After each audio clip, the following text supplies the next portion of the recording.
a really great example of what we like to call patient-centered care. You go where the patient is, and you do value-based care. And I think Dr. Berger was a great example. It kind of raises the bar for what we call the digital patient experience. Next, we have Dr. Jay Berger. Dr. Berger is a pediatrician from ProHealth New York.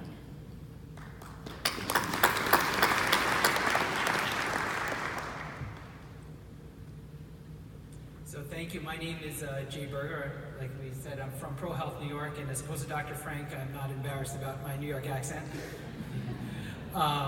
And we are about 1,000 providers serving the New York metropolitan area.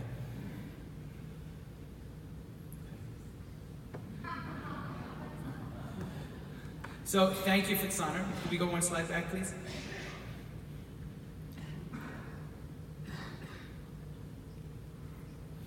Thank you.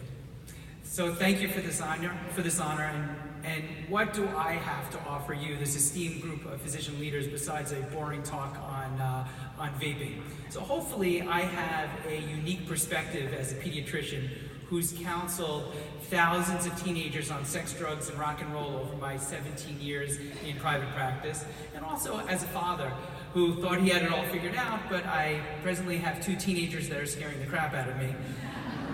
They look harmless enough in these pictures, but that's a little bit more evidence of their evil genius. They're wonderful kids, I'm blessed. I think some people in the back have teenagers also. Okay.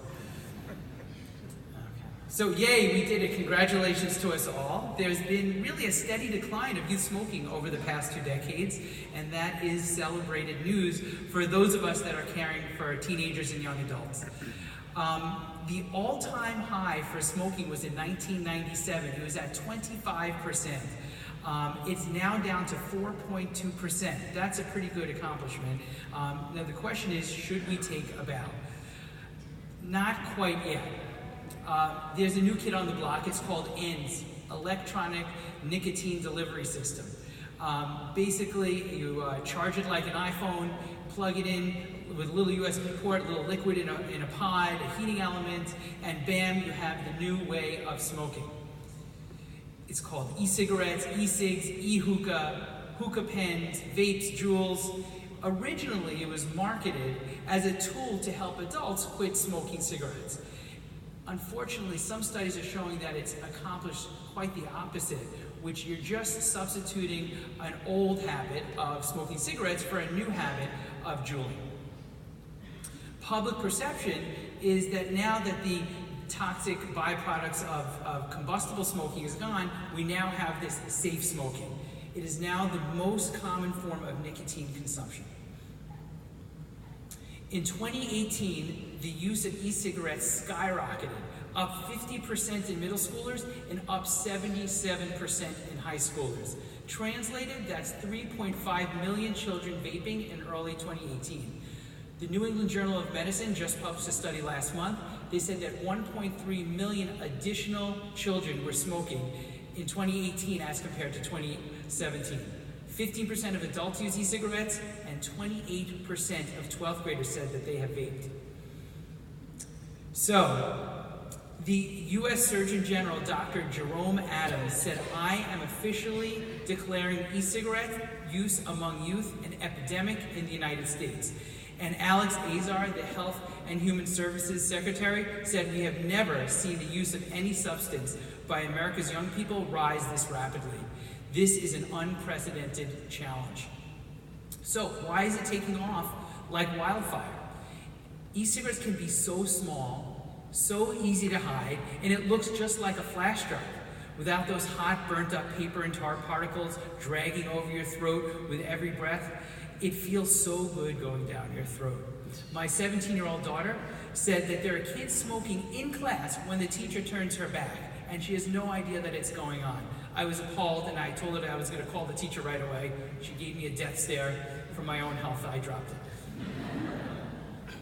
So, look at this packaging. Bright colors, fancy appealing flavors. You got Fruity Pebbles, cookies and cream, Cinnabon, cotton candy, and the ever-popular flavor mango. It's so much easier to start, and it doesn't make a newbie want to yak anymore when taking that first puff because it tastes so good. So let's talk social media. ads with beautiful people, young people, flowing locks, big muscles, and having the time of their life. And what do they all have in common? Perfect marketing tool for their future customers. Correction, their present customers, children. So I did an experiment. It's supposed to be very difficult to buy vapes online. So I went to the Juul website. It turns out if you have a name, an email address, a birthday, you could dig up your dad's social security number in your file cabinet, and then you find that Visa gift card that grandma gave you for the holidays. Bam, you're officially an adult on the internet, and you could buy a Juul. A lot more difficult. It should be a lot more difficult. So where's the regulation? This came on so fast. It caught all of us adults by surprise. Schools are just catching up and trying to put rules in place on campus. The FDA is under a lot of pressure to get something done. FDA Commissioner Scott Gottlieb is collecting public comment on a plan to ban the sale of flavored e-cigarettes and regulate where it can be sold, limiting it to convenience stores and gas stations. And they talk about this supposed conflict that they're grappling with, which is balancing the epidemic of teen use versus the beneficial use of helping adults quit smoking. Let me say something very important. Vaping is bad. Unfortunately, the debate is focused on the balance. Although I get it, the intended purpose would try to help people quit smoking, it completely ignores that there are health dangers with vaping, which I'm going to explain in a minute. Now, rather than continuing a boring lecture on vaping, what I'm going to do is I'm going to invite you into my exam room, and I've invited Dr. Lauren Shulman to be Johnny, the 17-year-old patient. I'm Dr. Berger, and I'm going to show you what I do with my patients in my exam room when I'm teaching them about vaping. Okay. Kick mom out of the room. Hey, Dr. B. Yo, what's up, Johnny? Insert waiver. Johnny, anything we discuss in this room is between me and you. I will not discuss it with your parents. I hope you feel comfortable discussing anything with me. I will not get you in trouble. I will not judge you. And just know that I care about you, and I know you pretty much since you're born. Got it. Okay, do you smoke? Cigarettes? Nah, of course not. Why not? It causes cancer. You ever see those commercials with the guy with the hole in his neck? Cigarettes are gross. Correct. Do you vape? Meh. What the heck does meth mean? You only smoke it sometimes? What's the deal? Yeah, a little. Is vaping the healthy way of smoking? Yeah, I guess. No cancer or anything ruining your lungs or anything. Incorrect on both counts. Oh my god. What? Do you know what's in a Juul pod? Water vapor? Wrong. How many times do you Juul a day? Probably take like 20 hits. I can stop anytime I want. It's easy. Oh my god. Do you know that vaping is more addictive than smoking cigarettes? No. You're scaring me. Johnny, listen and listen good. Vaping is not the healthy way of smoking. Cigarettes cause cancer, vaping causes cancer. Do you know what formaldehyde is? No. Formaldehyde is a preservative. It's the same stuff they use to preserve dead bodies. It's a known carcinogen. It causes cancer. And vaping does this funny thing where it heats up this vile soup of chemicals into a vapor that can penetrate deep into your lungs with every breath over and over again. There's 15 times more formaldehyde in vapes than in cigarettes. Vaping hasn't been around long enough, but what do you think is going to happen in 5, 10, 20 years from now? Lung cancer? Bingo, you're catching on. What flavor Juul do you like? Cookies and cream is pretty lit. Have you ever heard of diacetyl? Diarrhea? No, diacetyl. It's a chemical used to flavor vapes. Turns out it was used somewhere else. It's the same flavor that you use in microwave popcorn. Back in the last century, the 90s, these factory workers were spraying diacetyl flavor on the microwave popcorn. The problem was the workers weren't wearing masks and they were inhaling all of it. Over some time, the workers started coughing and gasping and generally feeling like crap. And they went to their doctors and they were diagnosed with something called bronchiolitis obliterans, also known as popcorn lung. So what happens is the diacetyl causes the small airways and air sacs in the lungs to get stiff and scar down and cause COPD, or popcorn lung.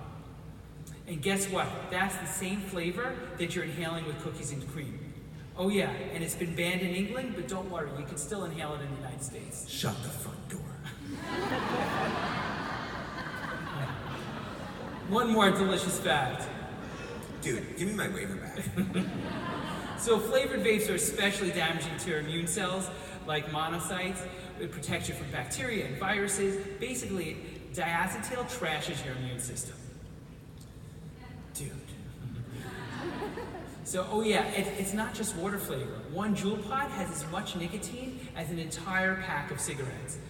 It can deliver 4 times more nicotine and can be much more addictive, especially when to the developing brain. Dude, you are scaring the crap out of me. Forget it. I'm done. I'm quitting. And cut. Thank you.